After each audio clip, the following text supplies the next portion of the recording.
The sound of a 90-pound Bullmastiff knocking a toddler to the floor is unmistakable. Rachel heard it from the kitchen, that heavy, dull thud that makes every parent's blood stop. She dropped the dish towel and ran. Atlas had Sophie pinned. The toddler was flat on the carpet, face up, the dog's massive head lowered directly over the child's face. Sophie was crying, not screaming, just that confused, frightened cry that meant something hurt, but nothing was broken yet. Atlas! No! Rachel grabbed the dog's collar and pulled hard. Atlas resisted. For the first time since they brought him home 3 years ago, he didn't obey immediately. His body was rigid. His eyes stayed locked on Sophie. She pulled harder. The dog finally stepped back, but slowly, reluctantly. Sophie sat up, tears streaming, reaching for Rachel. No visible injuries, no blood, just scared. But that sound, that thud, that had been real. She scooped Sophie up and carried the toddler to the couch, heart still racing. Atlas stood exactly where she'd pulled him, staring at them both. His tail wasn't wagging. His ears were forward, alert, not guilty, not ashamed, just watching. When Jason got home that evening, Rachel was still shaken. She explained what happened, the sound, the way Atlas had Sophie on the floor, the way he wouldn't move when she called him.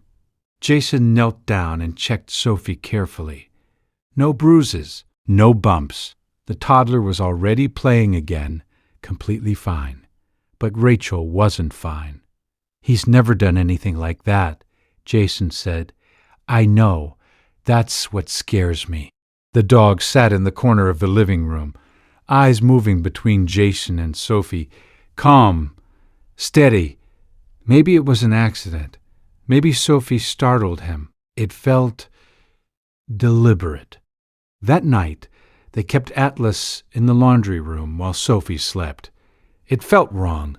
He'd never been locked away before, but Rachel couldn't shake the image of that moment. The weight of the dog on top of their child. The next morning, it happened again. Rachel was changing Sophie's diaper when Atlas came into the nursery. He walked directly to the changing table and pressed his nose against Sophie's face, not sniffing, pressing. Atlas back. He didn't move. She said it louder. Atlas back. Now. Still nothing. She physically pushed him away. He took 2 steps back, then immediately moved forward again, nose going straight to Sophie's mouth. Rachel's patience snapped. Out. Now. Atlas finally left, but only after she raised her voice to a level that made Sophie start crying. That afternoon, Rachel called the vet. The vet listened carefully, asked questions. How old was Atlas? Had there been any other behavior changes? Any aggression toward other people? No, just Sophie. The vet was quiet for a moment, then said, "It might be stress. Sometimes dogs react unpredictably when there's a baby in the house, especially if they were used to being the center of attention." Rachel thanked her and hung up.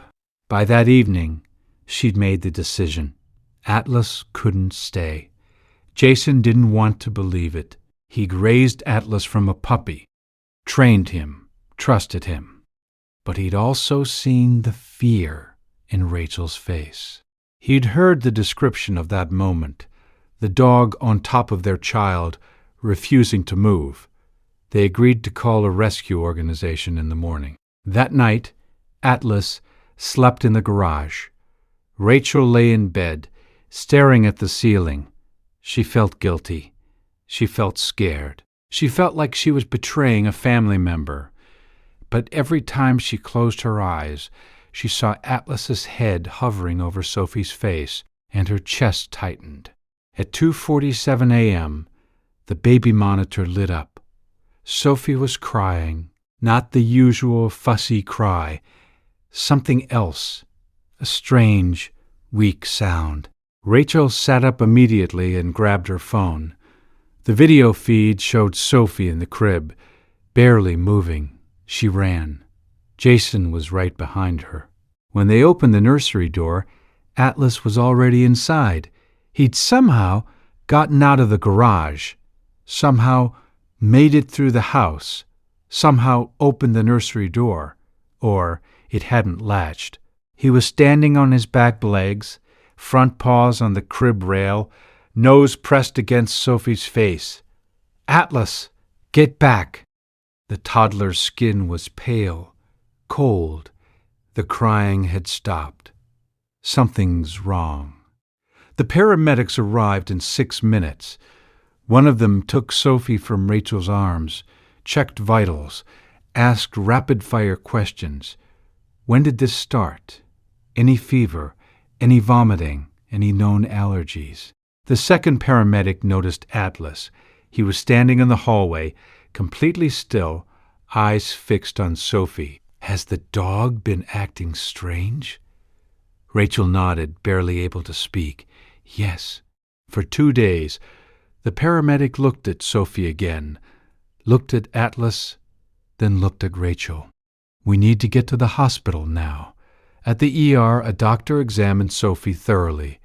Blood tests, monitoring, questions. Then she came back into the room with a printout and a very serious expression.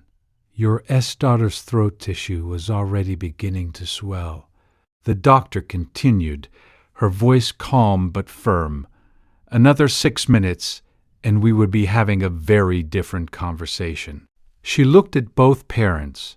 "What made you bring Cher in tonight?" Rachel explained the crying, the monitor, the pale skin. The doctor nodded slowly. "And the dog?" "He wouldn't leave Sophie alone," Rachel said quietly. "For 2 days, we thought he was being aggressive. Dogs can detect allergic reaction before we can. It's documented. The change in scent, in breath chemistry, they pick it up long before symptoms are visible to us." Rachel sat down. "He was trying to tell you." When they brought Sophie home 3 days later, Atlas was waiting by the door. Rachel knelt down and put her arms around his neck. "I'm sorry," she whispered. "I'm so sorry," Atlas exhaled slowly, leaning into her. That night, Sophie slept in the crib. Atlas slept on the floor beside it. No one asked him to. He just did.